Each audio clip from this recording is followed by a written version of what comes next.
Mesdames, Messieurs, bonsoir à toutes et à tous. Le président du Faso de retour à Ouagadougou après avoir pris part à Brazzaville au forum économique du magazine Forbes Afrique sur les initiatives africaines pour l'émergence d'une classe moyenne sur le continent.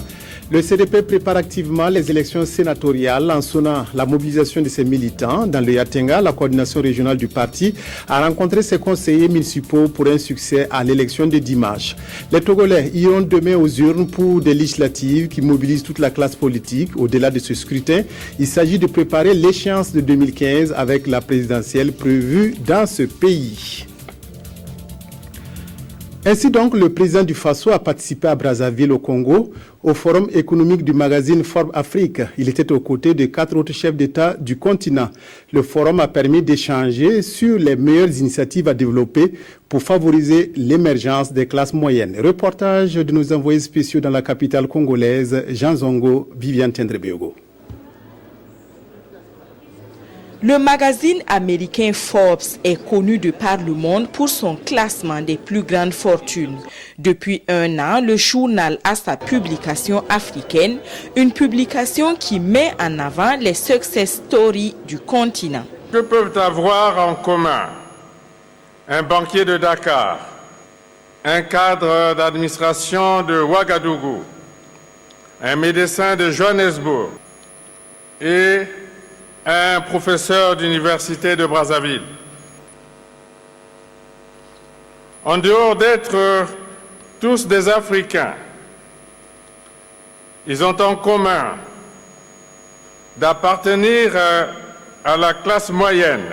Les chiffres de la Banque africaine de développement disent que cette classe moyenne compte environ 300 millions de personnes qui ont entre 2 et 20 dollars par jour. Le Forum économique a rendu hommage au Sud-Africain Patrice Motsepe de l'African Rainbow Minerals.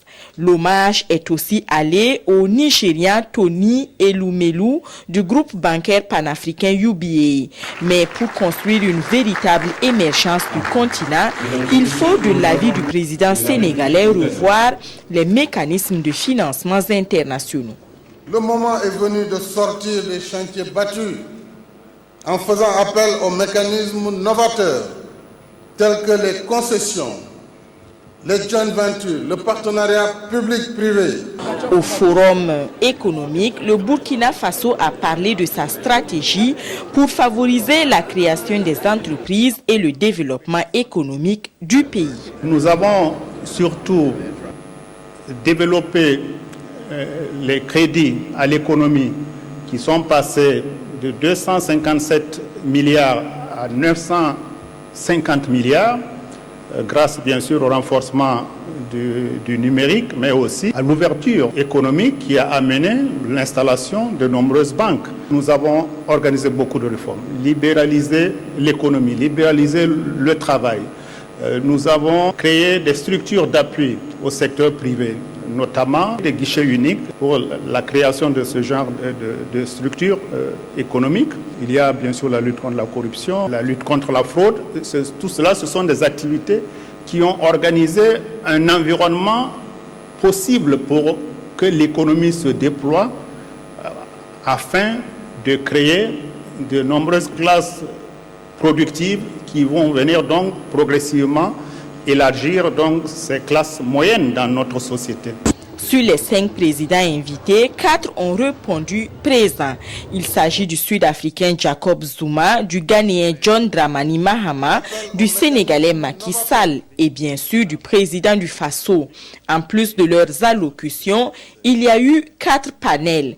Pour favoriser l'émergence des classes moyennes, les panélistes ont proposé entre autres de mettre l'accent sur la réalisation d'infrastructures qui permettraient de relier les différents pays africains.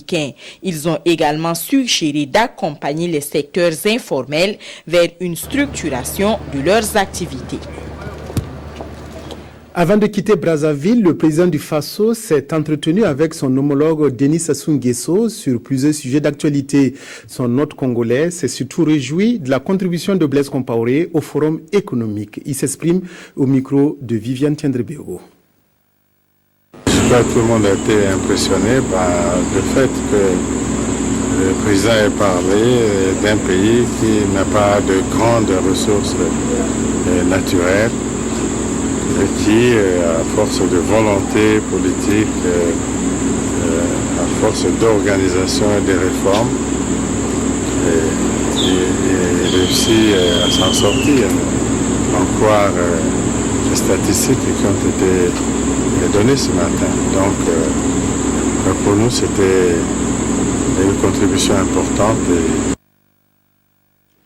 Ce communiqué à l'occasion de la 14e session de l'Assemblée générale des sociétés d'État placée sous la présidence de son Excellence le Premier ministre, chef du gouvernement. La direction générale du protocole d'État convie les personnalités invitées dans la salle des conférences internationales de Ouaga 2000 le jeudi 25 juillet 2013 à partir de 14h30. L'heure limite d'arrivée est fixée à 15h30. Les députés formés à la conception, à l'élaboration, à l'amendement ou au contrôle des lois, les membres de la Commission des affaires générales, institutionnelles et des droits humains, CAGID, suivent à Ouayouguia une formation de 2 jours pour les rendre plus efficaces dans leur mission. Sougrinoma Ibrahim Gigma. C'est pratiquement la première activité hors des murs du Parlement de la Commission des affaires générales, institutionnelles et des droits humains, CAGIDH, depuis son installation en début de législature, et visiblement, on ne pouvait pas s'en passer. À Ouayouguia, une vingtaine de députés sont à l'école de la légistique, en fait, la technique de comprendre et de rédiger la loi. L'Assemblée nationale a été renouvelée après plus de 90%. Et donc les membres de la commission viennent d'horizons divers, de toutes les professions, donc n'ont pas forcément la technique nécessaire pour comprendre et rédiger surtout la loi. Donc c'est pour cela que nous avons jugé nécessaire d'harmoniser ce niveau de connaissances en faisant donc cet atelier pour que les lois qui nous sont envoyées ou que nous proposons soient vraiment très bien élaborées et bien comprises de tous. Cette activité qui s'ouvre ainsi est hautement appréciée par les autorités de l'Assemblée nationale, en ce sens qu'elle permettra d'élever davantage la qualité du travail parlementaire. Il me plaît donc de vous féliciter, de vous traduire le soutien de notre institution commune et de vous dire tout l'intérêt que le bureau de l'Assemblée nationale accorde à de telles initiatives. Pour voter la loi, il faut la comprendre et pour la comprendre, il faut se doter de connaissances et d'outils nécessaires. À cet effet, les députés membres de la CAGIDH se donnent alors 2 jours dans la cité de Nabakango pour, entre autres, connaître les règlements qui président à l'élaboration des lois, leurs amendements et le contrôle de leur exécution. Restons dans le Nord où la coordination régionale du Congrès pour la démocratie et le progrès CDP mobilise ses conseillers municipaux et ses militants pour qu'ils participent massivement aux élections sénatoriales de dimanche prochain. Une délégation conduite par Yacouba Bari a sillonné les 4 provinces de la région pour sonner le tocsin. Jacques Lamissa Tarpaga. Le Congrès pour la démocratie et le progrès CDP bat le rappel de ses troupes pour les élections sénatoriales du 28 juillet prochain. Les responsables du parti dans la région du Nord ont rencontré les conseillers municipaux et les militants de Titao, Yako, Goursi et Ouayouguia. Partout, l'ordre du jour était le même. Nous sommes allés les rencontrer autour de 4 points. Nous avions fait un bilan des élections au niveau de la région, municipale et législative. Nous leur avons donné des informations relatives au Sénat. En 3e point, des informations relatives donc à la liste que le CDP présente au niveau de la région, de donner les méthodes pour le système de votation qui a été mis en place pour ces élections sénatoriales. Il a également été question du travail que la coordination CDP de la région du Nord doit accomplir pour l'atteinte des objectifs du parti. Avec 1265 conseillers municipaux, le CDP espère être plébiscité dans la région du Nord où il présente 6 candidats, dont 3 titulaires et 3 suppléants. Le mouvement populaire des jeunes a organisé ce matin une conférence de presse. Les échanges avec les journalistes ont permis aux responsables du MPJ de donner leur position sur les récentes manifestations des acteurs politiques de la société civile et de la société civile au Burkina. Reportage Maxime Zongo. Le 29 juin dernier, l'opposition politique organisait une marche pour protester contre le Sénat. Quelques jours plus tard, c'était au tour de la majorité de se faire entendre par une contre-marche et des conférences de presse. Le week-end dernier, les syndicats de leur côté donnaient de la voix. Face à ce regain de la tension, le mouvement populaire des jeunes a estimé opportun de monter au créneau pour livrer sa position. Pour le MPJ, la rue ne pourra pas résoudre les problèmes.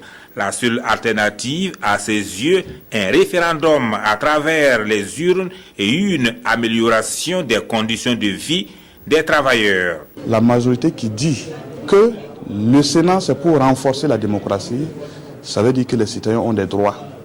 Et quand vous regardez l'opposition qui dit que c'est budgétivore, ça veut dire que le peuple aussi doit avoir un bénéfice à quelque part. Donc, pour trancher sur cette question qui surchauffe les esprits, nous avons tout simplement dit et réaffirmons qu'il faut rapidement aller vite vers un référendum parce que c'est l'article 37 qui divise. La coalition contre la vie chère est allée au-delà des intentions politiques et elle a posé la question réelle, d'où il est nécessaire et obligé que d'ici le mois de septembre, on puisse subir une augmentation des salaires et les indemnités des fonctionnaires et aussi une diminution des prix des produits de grande consommation. Avec quels moyens organiser un référendum par ces temps de crise? À cette interrogation, les responsables du MPJ d'insister que la démocratie n'a pas de prix. Par rapport à l'augmentation des salaires, le mouvement propose de ralentir ou de réduire les investissements. Après les travaux en atelier, place aujourd'hui aux visites de terrain dans le cadre de l'atelier du réseau des parlementaires pour la promotion des droits des enfants.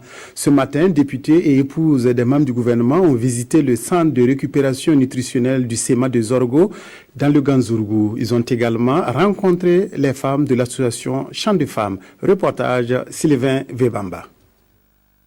Au centre médical avec antenne chirurgicale de Zorgo, députés et épouses des membres du gouvernement se sont intéressés à la prise en charge des cas de malnutrition sévère.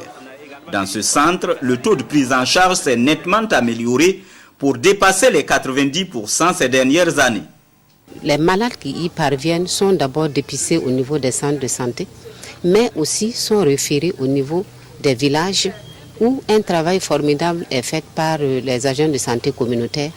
Avec l'aide des partenaires, nous avons pu, et de l'État, nous avons pu acquérir du matériel de dépistage qui permettent aux agents de santé communautaire de mesurer les paramètres de l'enfant et de pouvoir nous dire si l'enfant est malnutri, oui ou non. Rapidement, c'est l'action communautaire menée par l'association Champs de Femmes, ici en démonstration, qui a retenu l'attention des visiteurs. Les cas de malnutrition ont énormément diminué parce qu'avec les sensibilisations que nous avons faites, avec les différents types de bouillies qu'on leur a appris à faire, elles sont à l'aise. Et si vous voyez au niveau des participants, il n'y a pas d'enfants malnutris. Dans la région du plateau central, la deuxième région au plan national où le taux de malnutrition est le plus élevé, la province du Ganzourgou fait des efforts qui forcent l'admiration. Je voudrais d'abord saisir cette occasion pour féliciter les acteurs du terrain, que ce soit à Zorgo pour le personnel de santé, pour le personnel communautaire, pour leur action extrêmement bénéfique sur les enfants qui sont tombés malheureusement dans la malnutrition. Nous sommes allés à une école, nous avons beaucoup appris. Nous pensons que nous pouvons, pour les députés qui n'ont pas pu participer, au cours de nos travaux, nous pourrons peut-être aussi partager notre expérience avec eux. Du niveau communautaire au centre de référence, le compte-rendu des activités menées et des résultats atteints ont permis à la délégation de repartir édifiée. Le Japon vole au secours de l'hôpital Yalagado. 120 lits médicaux ont été remis au centre hospitalier universitaire Yalagado-Ouedraogo par le pays du soleil levant. Ce don, d'une valeur de plus de 25 millions de francs CFA, devrait résoudre un tant soit peu le problème d'insuffisance et d'inadaptation de lits auxquels est confronté l'hôpital. Reportage Pélagie Bempanome Savadogo. C'est un matériel composé de 120 lits et de matelas médicaux qui a été remis au centre hospitalier universitaire Yalagado-Ouedraogo ce mercredi 24 juillet 2013. un don d'une valeur de plus de 25 millions de francs CFA. Par cet acte, la République du Japon veut apporter sa contribution à l'amélioration des conditions d'hospitalisation des malades. L'ambassade a été bien informée que le centre hospitalier universitaire manque de lits et donc il ne peut pas offrir bon service à cause de l'insuffisance de lits. C'est la raison pour laquelle le Japon a bien décidé d'offrir les lits médicaux de qualité. L'hôpital Yalagdo Ouédraogo souffre en ce moment d'une insuffisance et d'une inadéquation de lits d'hospitalisation.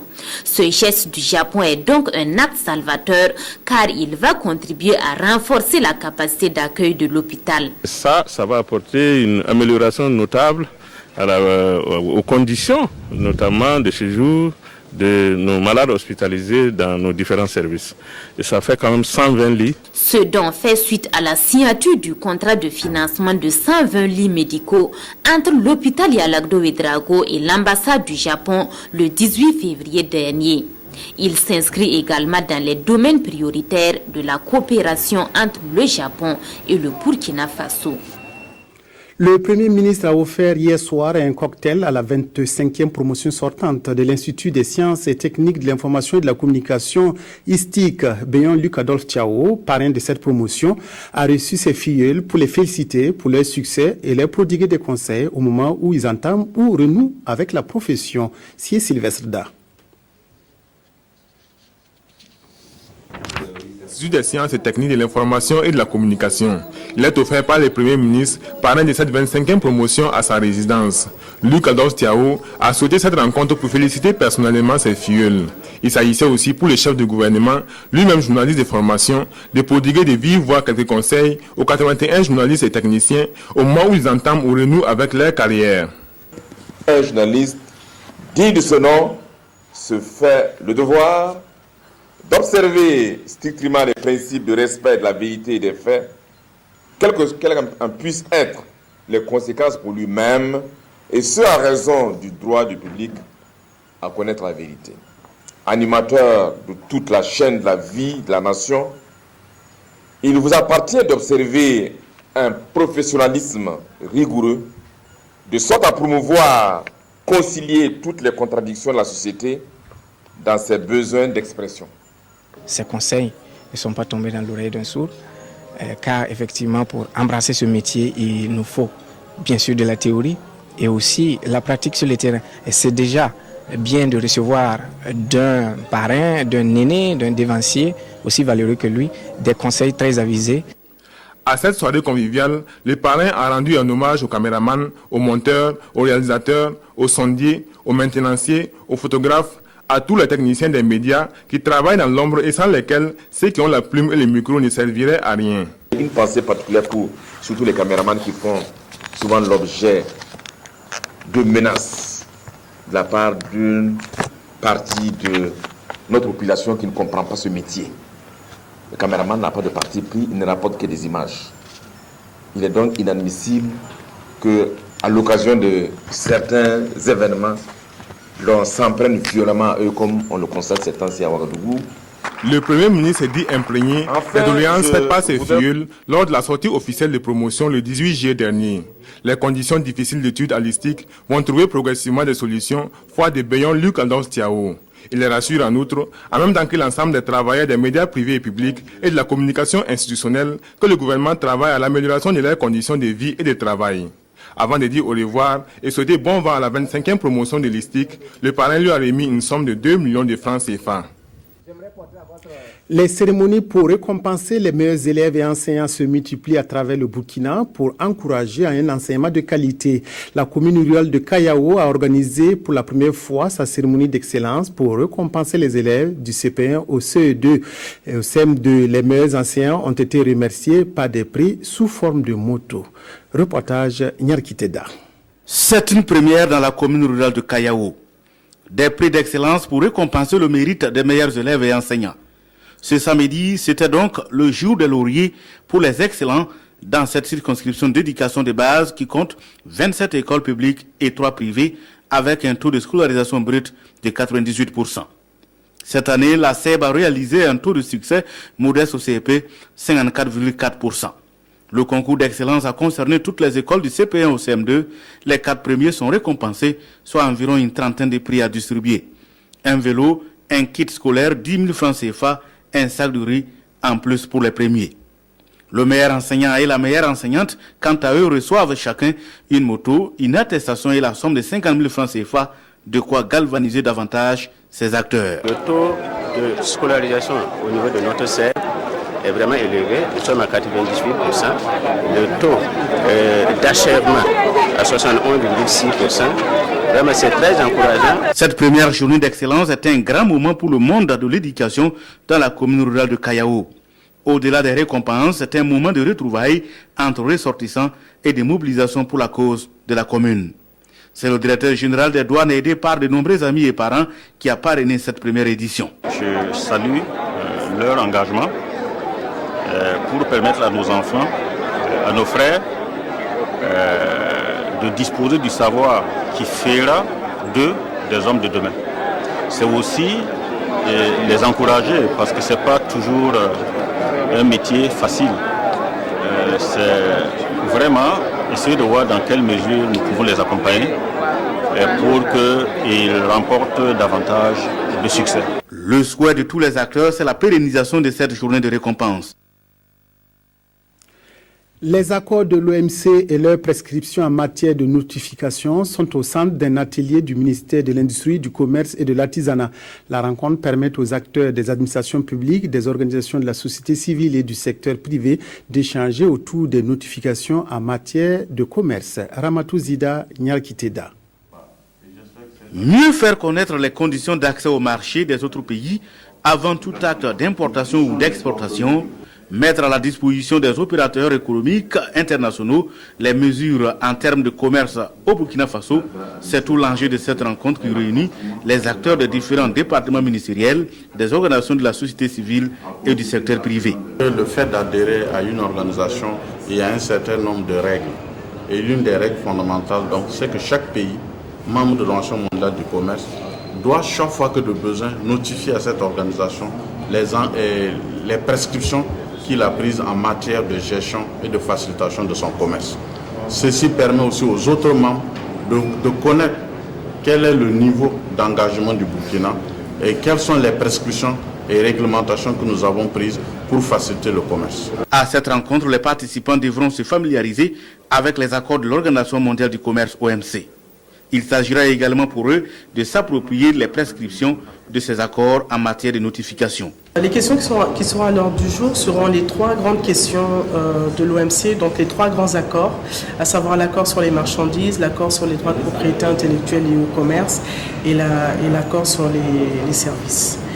Et donc à travers les exercices, les participants pourront mieux notifier, pourront connaître les procédures en matière de notification. Ces exercices pratiques seront faits sur la base des réglementations commerciales burkinabées. Les notifications qui en sortiront seront approuvées par la direction du commerce extérieur et ensuite acheminées au siège de l'Organisation mondiale du commerce à Genève. Les urgences régionales de développement a été créé pour consolider le processus de décentralisation au Burkina.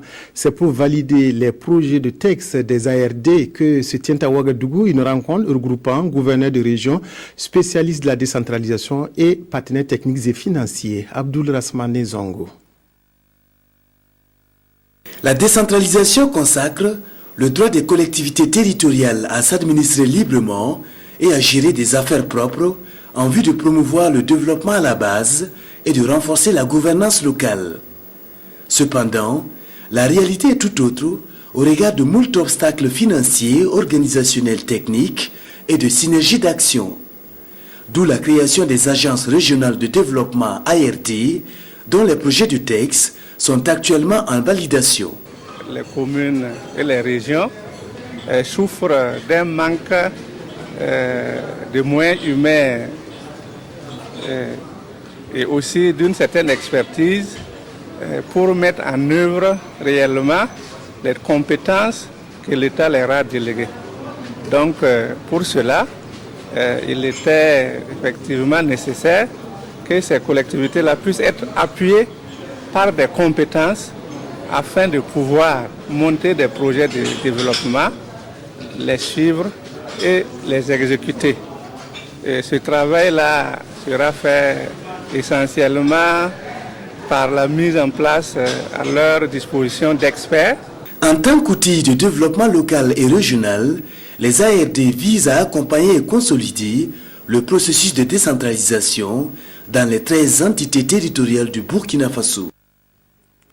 On s'achemine vers une réglementation de l'activité d'entreposage agricole au Burkina. À Ouagadougou, les acteurs de l'agriculture et de la sécurité alimentaire définissent les grandes orientations nationales en matière d'entreposage agricole, de warrantage et de la tierce détention. Une démarche pour permettre aux producteurs de pouvoir entreposer leurs récoltes et de bénéficier de crédits. Ernest Kambiré, reportage. L'activité d'entreposage agricole pour stimuler le développement du warrantage et de la tierce détention. Les acteurs ici réunis ont 3 jours pour définir les grandes orientations nationales. Il s'agit en outre de mettre en place un cadre législatif et réglementaire national en matière de warrantage, de tierce détention et de toute autre activité en lien avec l'entreposage des produits agricoles. En fin de campagne, nos producteurs ont des difficultés pour stocker leurs produits. À cette période, ils ont besoin d'argent.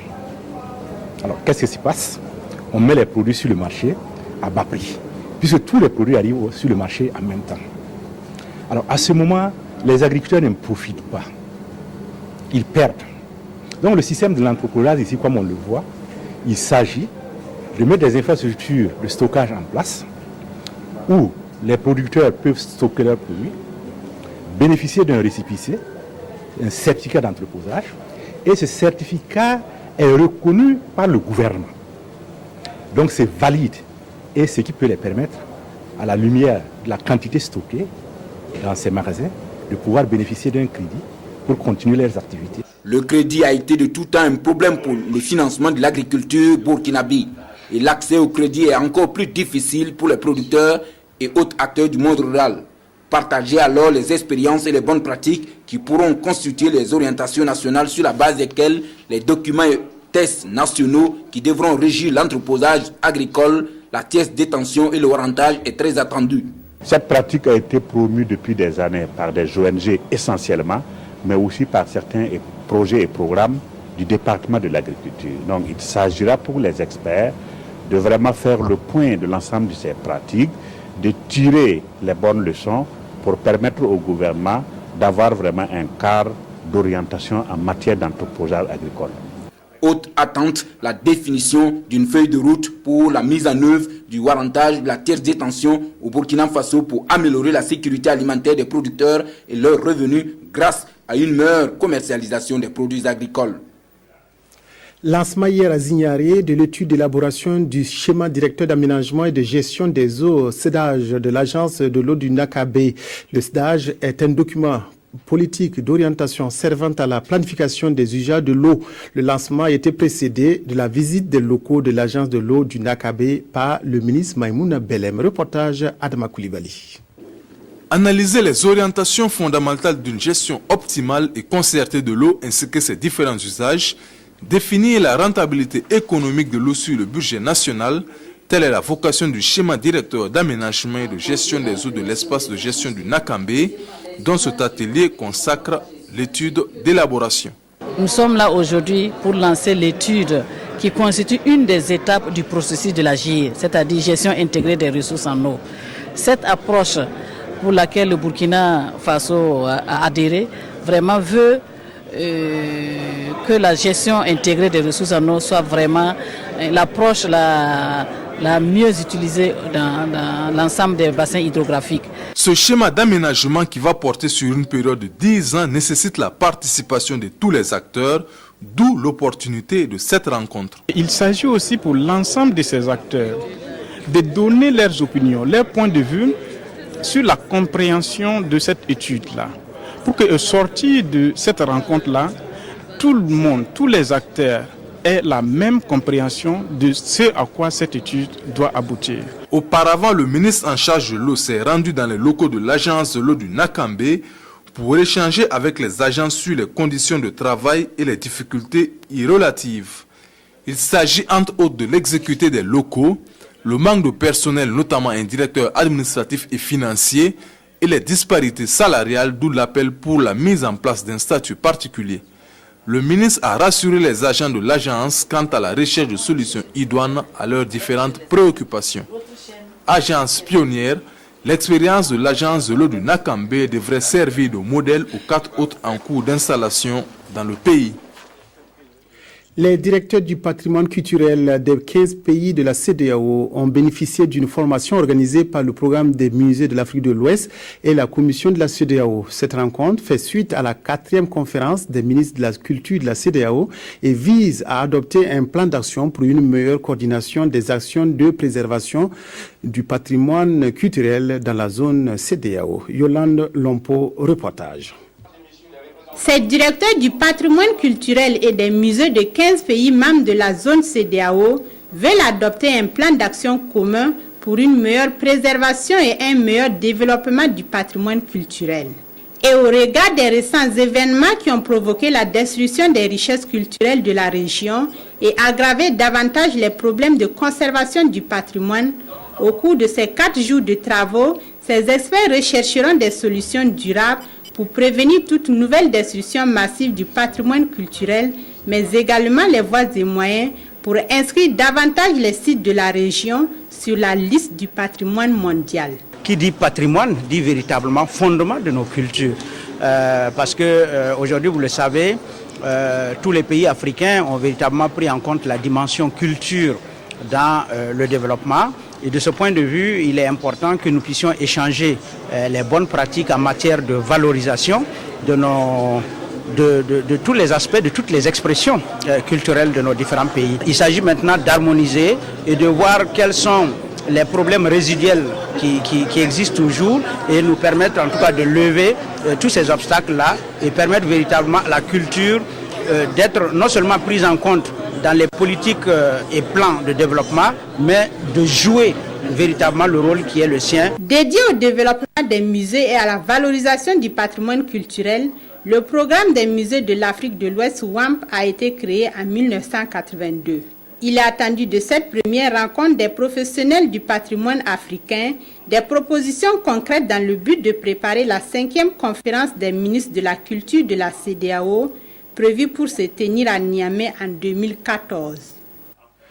L'évêque de Gawa, en visite à Ouagadougou, a pu communier avec les fidèles chrétiens et ressortissants du sud-ouest. À l'église Saint-Sébastien de Ouagadougou, Monseigneur Olo Modeste Kambou a célébré une messe d'action de grâce suivie de réjouissances populaires. L'évêque a appelé les ressortissants du sud-ouest à l'union et à un engagement chrétien pour la construction du diocèse de Gawa. C'est Sylvestre Da. Monseigneur Olo Modeste Kambou, évêque de Gawa, en action de grâce avec les diocésains de la région du sud-ouest résidant à Ouagadougou. Des chrétiens ressortissants de Gawa, de Diebougou et de Batié qui ont fait massivement le déplacement de l'église Saint-Sébastien de Gounguin pour ensemble communier en église famille à travers chants et danses.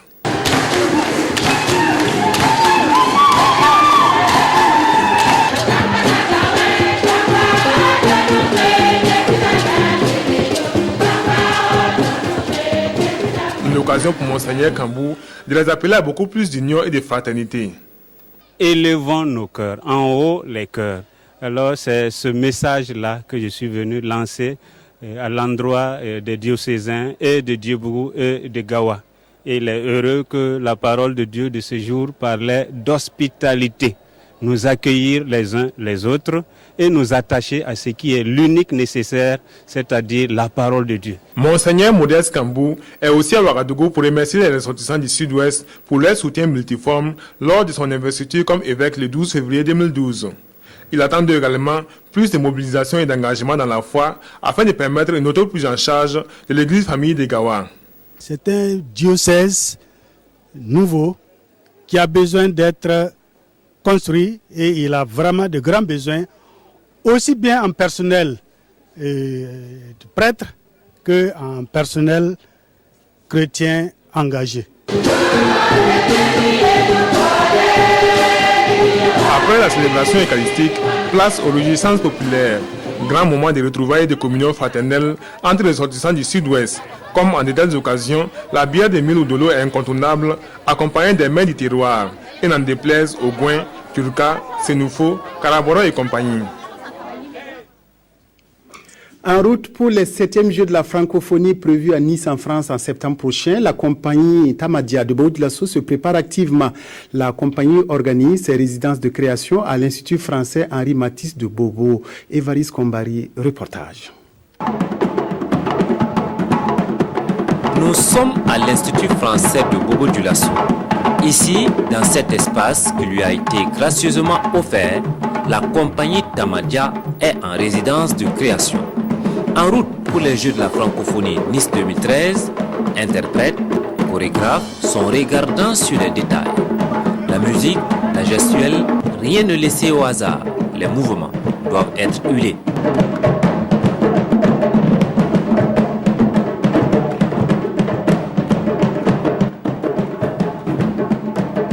Voilà, nous sommes là en tout cas pour travailler les moindres détails des gestuels qui constituent la pièce. La compagnie Tamadia a été créée en 2003. Elle a représenté le Burkina Faso dans plusieurs rendez-vous artistiques et culturels. La pièce qui sera présentée à Nice 2013 est baptisée Errance, une double interrogation de la jeunesse sur la voie à prendre.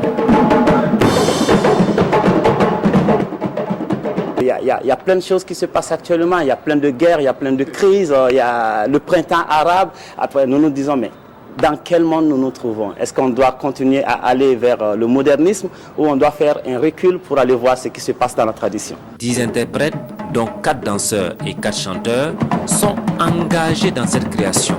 Le volet création musicale est assuré par Domba Salou. Jusqu'à preuve du contraire, musicalement, il y a le chorégraphe qui nous a dit que musicalement, pour eux, ça va. Maintenant, ils sont en train de parfaire doucement la danse, comme on ne finit jamais de parfaire. La compagnie Tamadia pense qu'elle sera prête pour Nice 2013, même si à ce jour, elle est confrontée à des difficultés. Pour la compagnie, c'est maintenant qu'elle a besoin de soutien. Les 7e Jeux de la francophonie Nice 2013 se dérouleront dans la première moitié du mois de septembre en France et le Burkina Faso sera fortement représenté.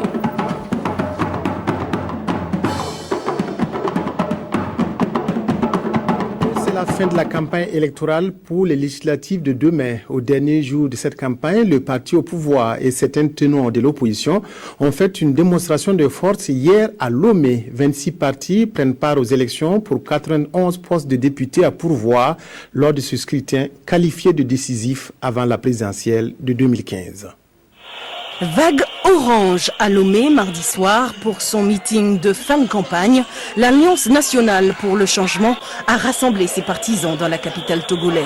Membre du collectif Sauvons le Togo, l'ANC a refusé dans un premier temps de participer aux législatives de jeudi, puis s'est ravisé au début de ce mois après des pourparlers et un accord avec le pouvoir. L'objectif, traduire sa capacité à mobiliser les foules en suffrage. L'adhésion populaire, c'est notre force parce que la population comprenne nos positions et les soutienne. Un ancrage hérité pour beaucoup de l'Union des forces du changement, dont l'ANC est une dissidence. Jadis leader de l'opposition, le parti de Gilchrist Olympio a perdu la moitié de ses troupes quand il a rejoint la mouvance présidentielle il y a 3 ans. Notre parti reste solidement ancré au Togo. Et depuis 3 ans, nous ne sentons pas que nous avions perdu quelque chose.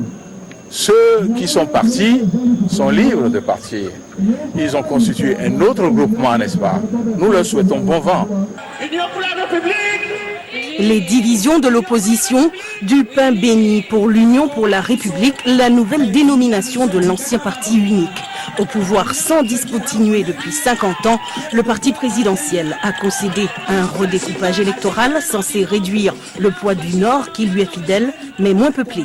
Ce qui a permis d'éviter un boycott du scrutin et au total, 26 partis participent aux législatives, 91 sièges sont à pourvoir pour la dernière élection test avant la présidentielle de 2015.